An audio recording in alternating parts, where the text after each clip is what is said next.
The moment they opened the side door and I put my foot on the ground, I could sense it, like in the spirit. I could sense the anointing that was on this ministry. It was so different where we just came from. We went to Mexico multiple times.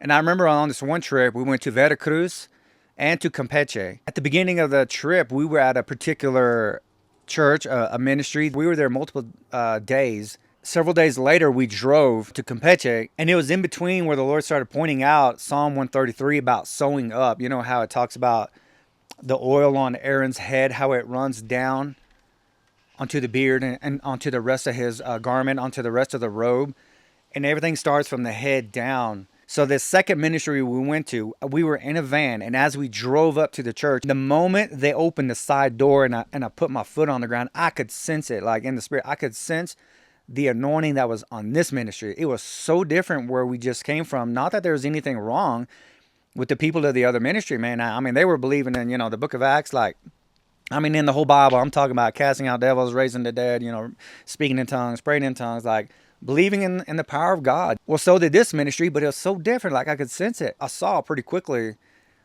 one of the reasons why, and it was because of where they were sowing. And I realized that the other ministry, it wasn't there. Like they were talking about no one else. They were not giving into any other ministry, like someone greater than who they were. I saw banners in the hallway of this second church we went to. Man, the grace that was on that ministry, you could see who they were sowing into, what the vision was.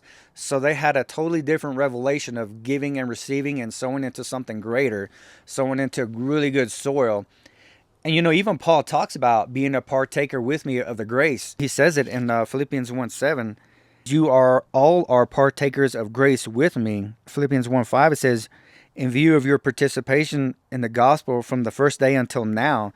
So there was a church, there was people that were sowing into Paul, and that grace was coming upon them.